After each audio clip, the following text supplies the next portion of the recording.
कृष्ण कह रहे हैं कि ज्ञान ही पराशांति लाता है। कैसे?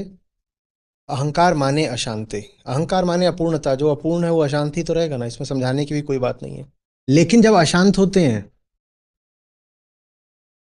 तो कारण हमें कहां लगता है? बाहर। या अगर स्वयं में भी कारण लगता है तो कारण कर्म में लगता है। या तो कारण संसार में है या कर्म में है। ठीक है ना? या तो अपनी कोई गलती नहीं है, संसार का संयोग था, या अपनी धोखे से मिस्टेक हो गया। अपनी अगर गलती है भी तो धोखे से मिस्टेक हुई है। धोखे से नहीं किया, गलती से मिस्टेक हुई है। या तो अपनी कोई गलती नहीं, ज्यादातर 90% तो हमारी कोई गलती होती ही नहीं है ना। अब उदाहरण के लिए हॉल ठंडा ज्यादा हो गया है इसलिए राघव को नींद आ रही है, उसकी अपनी कोई गलती नहीं है। उदाहरण दे रहा हूं, सिर्फ कुछ बोल थोड़ी रहा हूं। 90% तो हमारी कोई गलती होती नहीं है। परिणय ने खाना ऐसा बनाया था गरिष्ठ, नींद आ रही है, हमारी क्या गलती है? और 10% अब अगर हमारी होती भी है तो क्या होती है? गलती से मिस्टेक। मैं ऐसा हूं नहीं, ऐसा गलती से हो गया। हाँ, जब भीतर अशांति लगती है, क्योंकि अहंकार माने अपूर्णता, अपूर्णता माने अशांति, तो हम कारण या तो दुनिया में खोजते हैं या फिर कर्म में खोजते हैं। केंद्र में कभी कारण नहीं खोजते। केंद्र में कारण नहीं देखते। केंद्र का पता ही नहीं तो कारण कैसे देखे? हमें दो ही कारण पता है भाई, दो ही कारण पता है। गाड़ी का टायर बर्स्ट कर गया, बताओ दो कारण क्या है?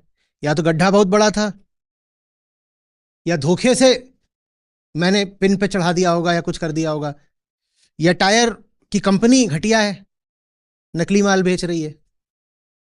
हमें दो ही कारण बताएं। कुछ भी अगर ऐसा हो गया है जो अशांत कर रहा है हमको, हमें पता ही नहीं कि भीतर भी कारण हो सकता है, असली कारण भीतर है, ये हमको पता ही नहीं। यह है आत्मज्ञान का अभाव। जब आत्मज्ञान का अभाव होता है तो अशांति का कारण भीतर है ये नहीं पता चलता। कारण अगर भीतर नहीं है तो जाहिर सी बात है कारण कहाँ है? तो सारे उपचार, सब समाधान कहाँ तलाशेंगे? बाहर तलाशेंगे। असली बात यह है कि ड्राइवर पिए हुए है, तुम उसमें टैंक का टायर लगवा दो, वो उसको भी बर्स्ट कर देगा। टैंक का बर्स्ट कैसा? उसमें हवा तो होती नहीं, पर मान लो कि होती, तोड़ देगा। और 90% क्या खोज रहेगी? तो सरकार ही खराब है, देखो सड़क में कितने गड्ढे कर दिए। 90% तो ये रहेगा। 10% ये हो सकता है, वो ना ड्राइवर तो मैं बहुत अच्छा हूं, इधर बिल्ली आ गई थी, तो मैं इतना करुणावान हूं कि बिल्ली को बचाने के लिए मैंने गड्ढे में डाल दिया, इसलिए धोखे से मिस्टेक हो गया। ये कभी नहीं पता लगेगा कि मैं नशे में हूं। कुछ भी नहीं था, खाली सड़क थी।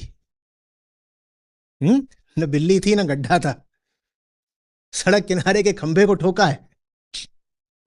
और कभी बिल्ली की बात कर रहे, कभी गड्ढे की, कभी सरकार की। सरकार गिरी नहीं गिरी, खंभा गिर गया है। ये पता नहीं लगता कभी, है ना। अब मैं, ये जो भी चल रही है शांति, वो भीतर मैं, मेरे केंद्र से आ रही है। तो आत्मज्ञान का अभाव ही अशांति को बनाए रखता है। कैसे बनाए रखता है समझ में आ रही है ना? ये हम कोई नैतिक नियम नहीं चल रहे हैं। क्या आप हर चीज को एक एक तर्क की श्रृंखला की कड़ियों के रूप में देख पा रहे हैं? हर चीज तार्किक रूप से दूसरी चीज से जुड़ी हुई है। गड़बड़ तो हुई है, भीतर का तो कुछ पता ही नहीं कि भीतर कुछ होता भी है। तो गड़बड़ तो हुई है, तो कहां से हुई होगी? बाहर से। सीधा तर्क है, हुई तो है ही। भीतर तो कुछ होता ही नहीं कभी, केंद्र का कुछ नहीं पता, तो गड़बड़ कहां से हुई है? बाहर दो ही चीजें हो सकती हैं, या तो मैं या वो। मैं काहे को गुनहगार बनूं? तो 90% गुनहगार कौन है? वो। 10% भी मैं गुनहगार क्यों बनता हूं? गलती से मिस्टेक, दूसरी बार अगर 10% भी नहीं बनूंगा तो अपने आप को हम्बल कैसे बोलूंगा? मैं इतना विनम्र आदमी हूं कि 10 में से एक बार अपनी गलती मान लेता हूं। मैं इतना विनम्र आदमी हूं कि 10 में से तो एक बार अपनी गलती मान ही लेता हूं।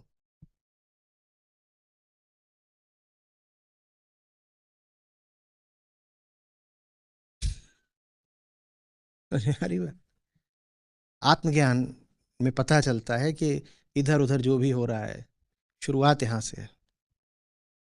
संयोग निश्चित रूप से होते हैं बाहर, सड़कों पर गड्ढे होते हैं, हाँ होते हैं।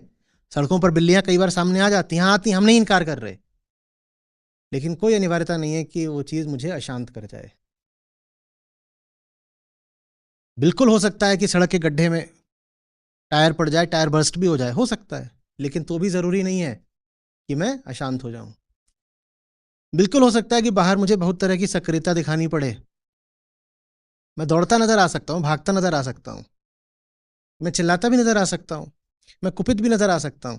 लेकिन फिर भी बिल्कुल जरूरी नहीं है कि बाहर का क्रोध भीतर का क्रोध बन जाए, कि बाहर की दौड़ भीतर की दौड़ बन जाए। कुछ भी जरूरी नहीं है, पर कुछ भी जरूरी नहीं है माने गुलामी जरूरी नहीं है। ये बात मात्र स्वयं को देखने पर पता चलती है। तो वास्तविक शांति अशांति के हटने पर ही आ सकती है, और अशांति हटेगी तब जब आप उस जगह नजर डालोगे जहां अशांति है। अशांति कहाँ है? यहाँ है। यहां नजर डालने को ही क्या बोलते हैं? आत्मज्ञान। तो ये रिश्ता है ज्ञान और शांति का।